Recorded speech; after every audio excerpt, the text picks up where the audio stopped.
বাগেরহাটের ঐতিহাসিক হযরত খানজাহান আলী রাদিয়াল্লাহু এর মাজার দিঘি। সম্প্রতি এই দিঘির একটি ভিডিও সামাজিক যোগাযোগ মাধ্যমে ভাইরাল হয়েছে। সেখানে দেখা যাচ্ছে একটি কুমির একটি কুকুরকে শিকার করছে। ভিডিওটি ছড়িয়ে পড়ার পর নেটিজনদের মধ্যে শুরু হয় তীব্র সমালোচনা। অনেকে দাবি করছেন ঐতিহ্যবাহী এই দিঘির কুমিরকে ইচ্ছাকৃতভাবে কুকুর খাওয়ানো হচ্ছে। কিন্তু আসলে সেদিন কি ঘটেছিল? এটা কি নিছক দুর্ঘটনা নাকি পরিকল্পিত কোনো ঘটনা? সরজমিনে গিয়ে জানা গেল অভিনব তথ্য। তবে ঘটনার আসল চিত্র ফুটে উঠে মাজারের খাদেম ও প্রত্যক্ষদর্শীদের বয়ানে। মাজার ঘাটের দোকানি রিনা আক্তার জানান, ওই কুকুরটি ছিল মূলত পাগলাটে। সেটি দোকানের সামনে কয়েকজনকে আক্রমণ করে ও একটি শিশুকেও কামড় দেয়। একটা পাগল কুকুর কোথা থেকে আসছে জানি না। পাগল কুকুরটা এসেই আগে মুরগিগুলো কামড়ায় ছিঁড়ে পুড়ে মেরে ফেলছে। 3টা মুরগি ছিল আমার দোকানের তলে, মুরগি মেরে ফেলছে। আবার দোকানের সামনে লোক বসা ছিল, তাদেরকে মহিলা পুরুষ আর একটা বাচ্চা সবাই এই 7-8 জনের কুকুরই কামড়াইছে। ঘটনার সময় কর্তব্যরত নিরাপত্তা কর্মী মোহাম্মদ ফোরকান হাওলাদার জানান, এক লোমহর্ষক অভিজ্ঞতা। ঘাটে কুমিরটি অবস্থান করছিল, দর্শনার্থীরা তা দেখছিলেন। হঠাৎ একটি বেয়ারিশ কুকুর এসে তার পায়ে আঁচড় দেয়। আত্মরক্ষার্থে পা ঝাড়া দিলে কুকুরটি ভারসাম্য হারিয়ে পানিতে পড়ে যায়। সাথে সাথেই কুমিরটি তাকে ধরে পানির নিচে নিয়ে যায়। একটা বিদেশি লোকরা কামড় দিচ্ছে ভাই কুকুর আর ভিজা। তারপরে আমি ওটা সহায়তা দিতে আমারও কামড় দিচ্ছে।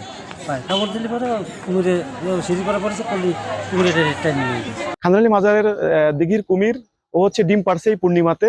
ডিম পাড়ার পরে মাদি কুমির হিংস্র হয়ে যায়। কুকুরটা যেহেতু ওর সামনে পানি খেতে গেছে, নড়াচড়া করতেছিল, কুকুরটা এমনি অসুস্থ ছিল, ও পানিতে পড়ে আর উঠতে পারতেছিল না। ওই নড়াচড়ার কারণে আপনারা ভিডিওটা ভালো করে দেখতে পারবেন যে নড়াচড়া করার কারণে হচ্ছে কুকুরটাকে এসে ধরে ফেলছে। পরবর্তীতে প্রায় আধা ঘন্টা পর মৃত কুকুরটি ভেসে উঠলে সেটিকে উদ্ধার করে মাটি চাপা দেওয়া হয়। আহত ফোরকান হাওলাদার বাগেরহাট সদর হাসপাতাল থেকে জলাতঙ্ক প্রতিরোধী টিকাও নিয়েছেন। সামাজিক মাধ্যমে ভিডিওটির ভুল ব্যাখ্যা বা অপপ্রচার নিয়ে ক্ষোভ প্রকাশ করছেন মাজার কর্তৃপক্ষ ও স্থানীয় প্রশাসন। সামাজিক যোগাযোগ মাধ্যমে কেউ প্রচার করতেছে, তা পাবে দিয়ে পাঠানো ভালো কুমিরের সামনে দেওয়া হয়েছে। প্রকৃতপক্ষে এরকম কোনো ঘটনা আমরা খোঁজ করে দেখছি সত্য না, এবং এই বিষয়টা আমরা প্রশাসনকে আমরা জানাচ্ছি, তারাও তদন্ত করতেছে। আর কুমিরি বা কুকুরের বাচ্চা কুমিরকে দেবে কেন? এটা তো নিঃসন্দেহ গৃহীত কাজ। প্রকৃত সত্য উদ্ঘাটনে গঠন করা হয়েছে 3 সদস্যের তদন্ত কমিটি।